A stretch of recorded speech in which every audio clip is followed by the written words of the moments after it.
Il est 20 heures.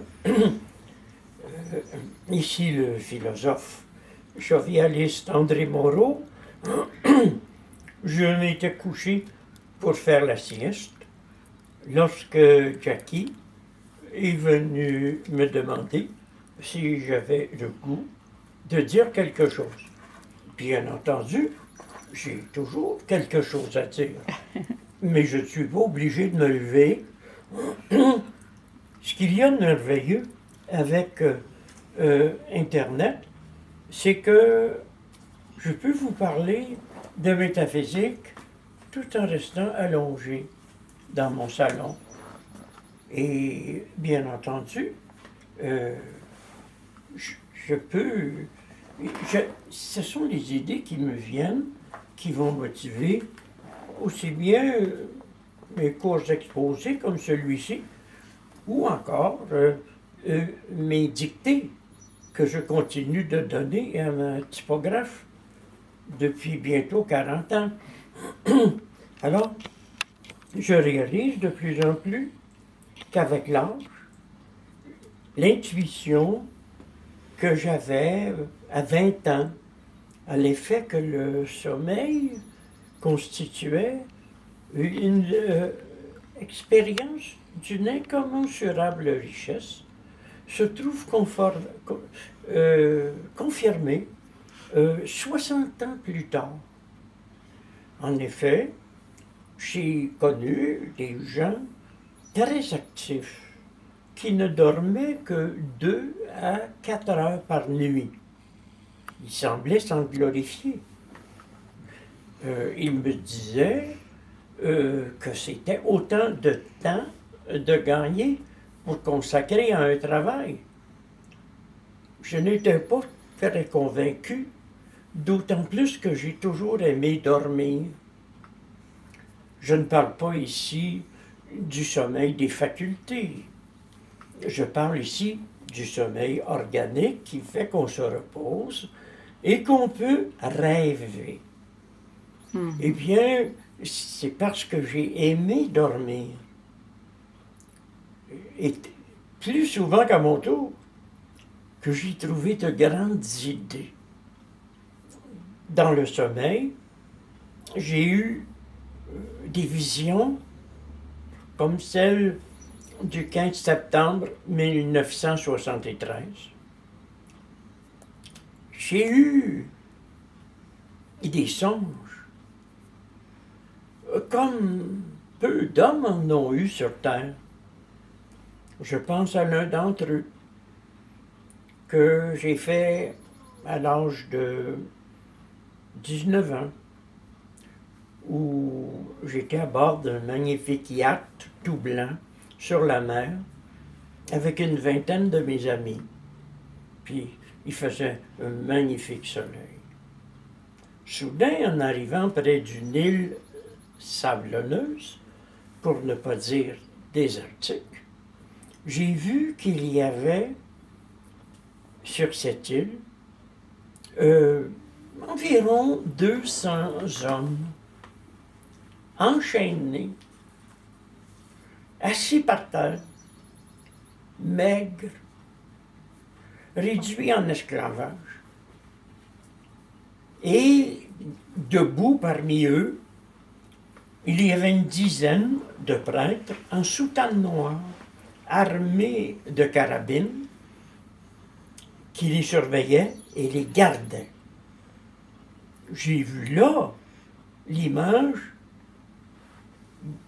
de l'humanité misérable entretenue dans ses chaînes par les croyances religieuses.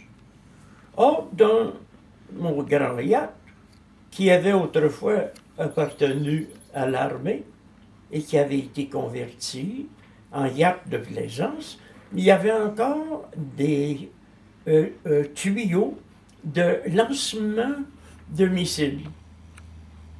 Je me suis dit, je ne peux pas laisser ces gens-là souffrir comme ça, je vais tout détruire. Et j'ai envoyé un missile qui a fait sauter l'île.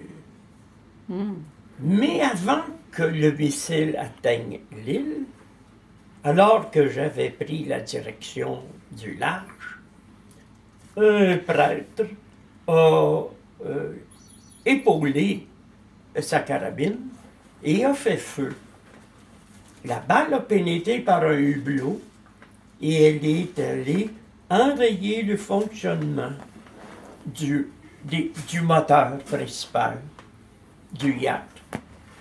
Et au moment où l'île sautait, j'ai compris que nous étions perdus en mer.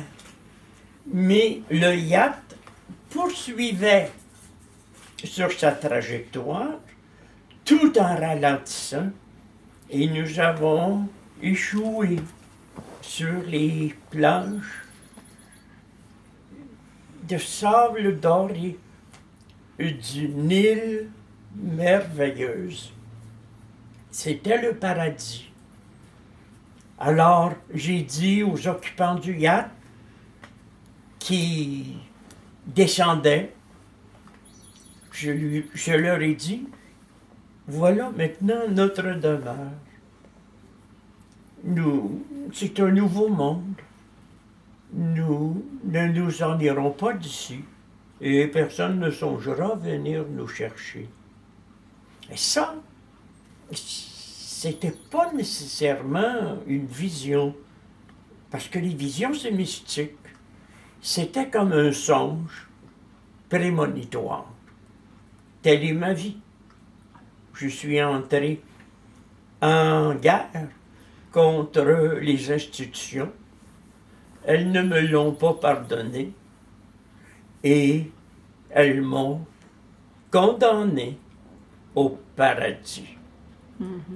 Comme vous le voyez, il y a toutes sortes d'activités pendant qu'on dort.